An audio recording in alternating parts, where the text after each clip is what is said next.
Dr. Kamran Bokhari, thank you so much for joining me. Thank you for having me. I wanted to start by talking about the huge debate that's happening globally about Islam. I want to take you on a bit of maybe a journey here. First, we had President Trump being elected to a certain extent because of his opposition to Islam. Many people, joined his campaign because they felt that he was right in terms of what his, this fear that he had about Islam growing in America and Islamic terrorists. Then we have up to the north in Canada, we just had a motion against Islamophobia passing in Canada's Parliament. We have the German Chancellor Merkel talking about how Germans could actually learn from Muslim migrants that are coming into the country. So we have these disparate viewpoints, all framed around, I think, this issue that's happening in Europe with this migration of mainly Muslims that are coming into the continent, and frankly, a lot of Europeans don't like it. So as you take a look into the world that you look at every day, and you're deeper into this material than almost anyone else, what do you see really happening with this debate about what's happening with Islam and how it intersects with the modern world? So there is a debate. It exists, it's very vibrant, but I think that the examples that you pointed to are not necessarily about the debate, but they're more about geopolitics. They're about politics. Does Trump really believe that Islam is a threat? I don't know. I mean, before he became president or ran for office, he was a pretty liberal guy, as liberal as they get. I'm sure he has worked in his lifetime with Muslims and whatnot. I mean, there's no doubt about that. So for me, is this an issue that he sort of picked up and ran with to win an election? I think he's a pretty smart guy in that he saw the opening, where there is a class of people in the United States that have not benefited from, business as usual in the way the political economy of the United States has worked. And this is the most sort of affected are the lower classes amongst white Americans. Those who don't go to college, and those who are not in urban centers where they can smell liberalism. He identified that constituency as the one to work with in order to achieve his goal of becoming president. So I'm not sure. I mean, I'm not sure whether Trump believes in this or not. But the fact is that he has made this his policy as well. You cannot campaign on one thing and then turn around and do another policy. People do that, but then the consequences are pretty bad. And given his overall situation, he can't afford to do that. So having said that, let's return to the debate. I think the debate is there. This is a debate that's not just taking place in Western capitals. This is a debate amongst Muslims all over the world. What is the role of Islam in politics, in a collective polity? The debate takes place in Muslim-majority countries. The debate takes place amongst Muslim communities, immigrant communities in the West and elsewhere, wherever they may be living. And nobody really knows the answer to the question, hence the controversy, hence the problem that we are facing and the conflict. If there are elements who tell the Saudi government, we consider the Saudi government in the West pretty far out there, austere in terms of its Salafi, Wahhabi ideology. But guess what? All throughout the history of Saudi Arabia, there have been Salafis and Wahhabis, long before there were jihadists like Al-Qaeda, who didn't think that Saudi Arabia was Islamic enough. We had, this from during the days of the founding of the kingdom in the late 20s, where the founders' own shock troops called the Ikhwan, a tribal religious militia, really went rogue on him when he decided that, we don't need to do jihad anymore. We have all the area that we need, and this is my kingdom. And he signed the Kellogg-Briand Pact with the Brits, ending war. Fast forward to the 60s when, under King Faisal, the kingdom modernizes. You have people who are Salafi Wahhabi, part of the very fabric of what Saudi Arabia is, come out and protest that we're bringing in a culture or devices that will bring in foreign culture and, basically contaminate our identity, our religion.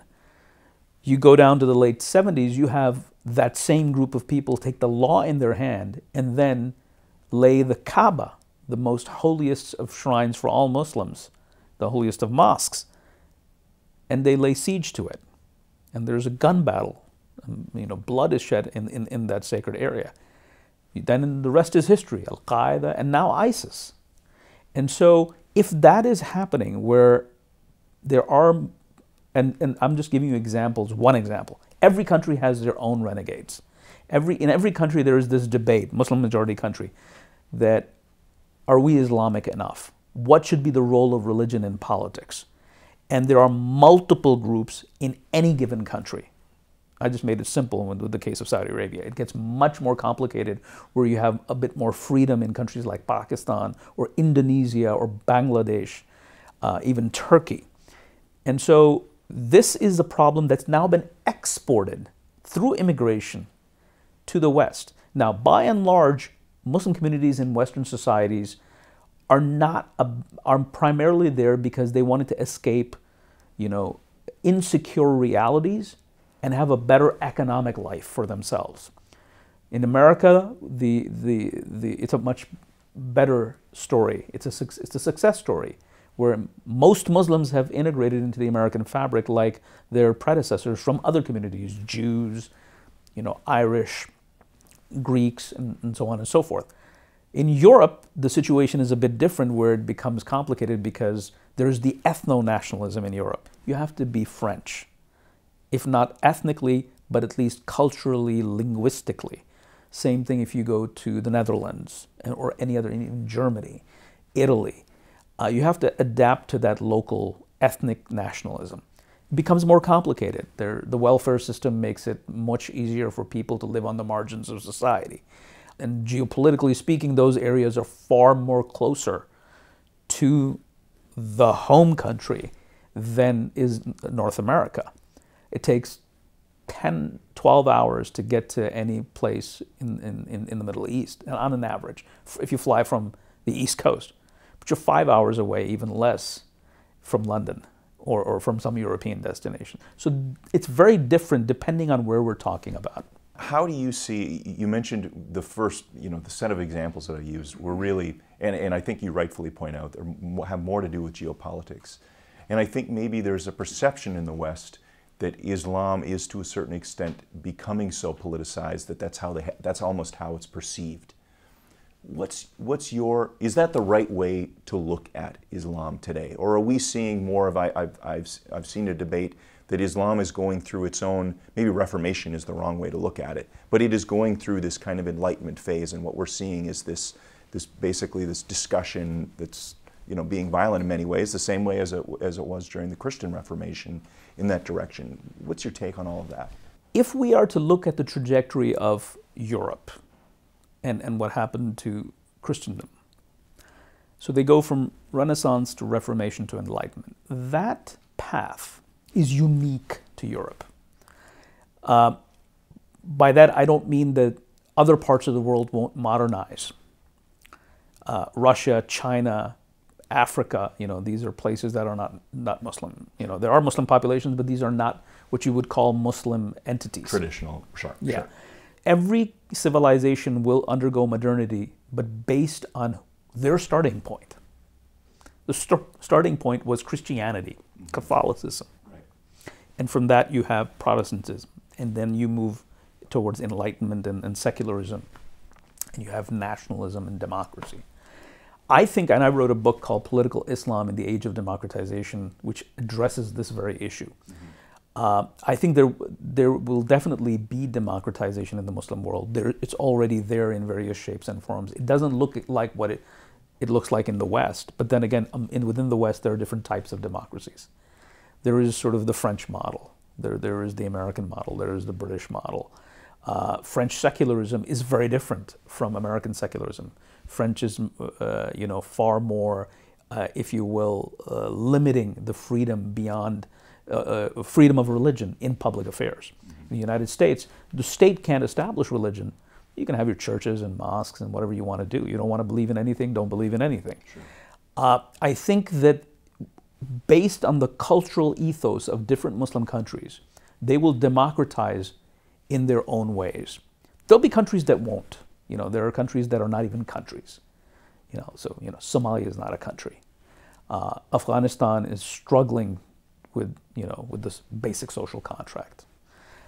So those are statistical outliers out there.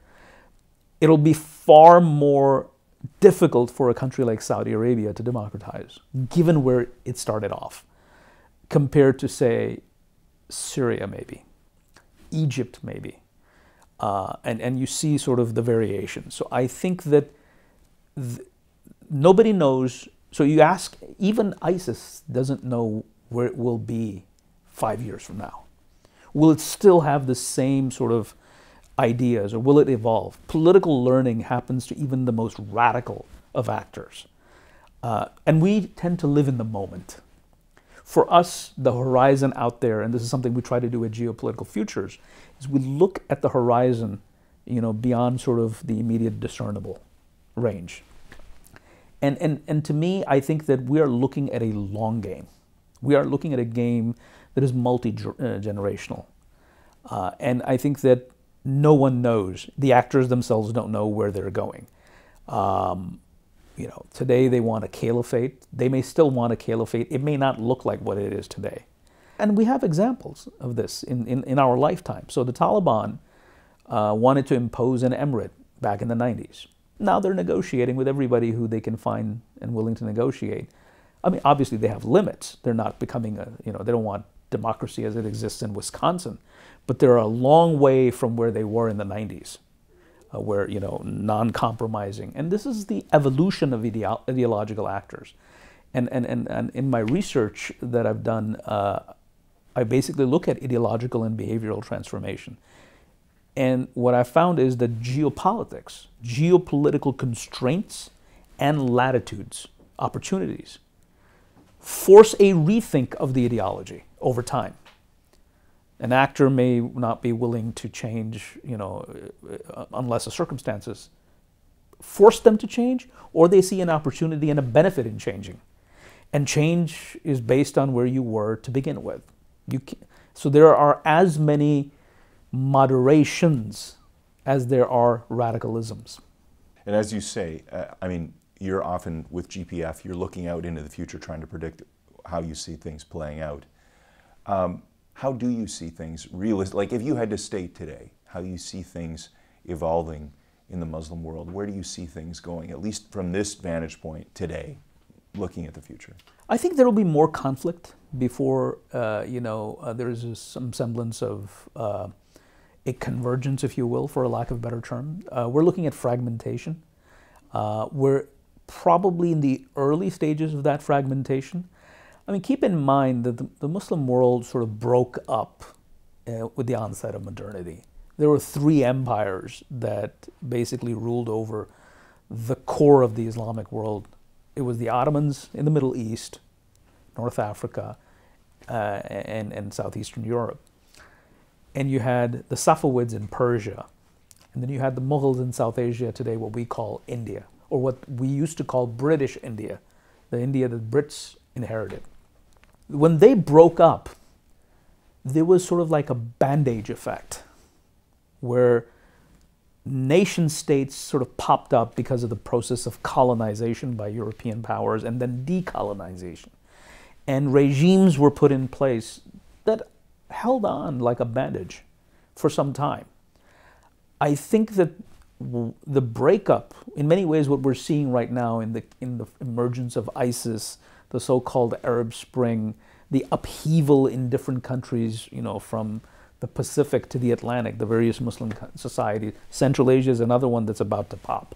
And so if you look at that, to me it seems like it's the unfinished business of World War I and the aftermath. It's like we prevented, somehow European powers were able to come to an agreement that sort of patched up this part of the world. So Humpty Dumpty broke, but they kind of like kept it together with their cracks and fault lines. And I think those fault lines are now coming apart at the seams. Well, very fascinating analysis. Thank you for your time. Thank you. Become a RiskHedge insider for free by visiting RiskHedge.com. Each week you'll receive vital analysis on today's geopolitical, financial, and social risks. Just visit RiskHedge.com today to become a RiskHedge insider.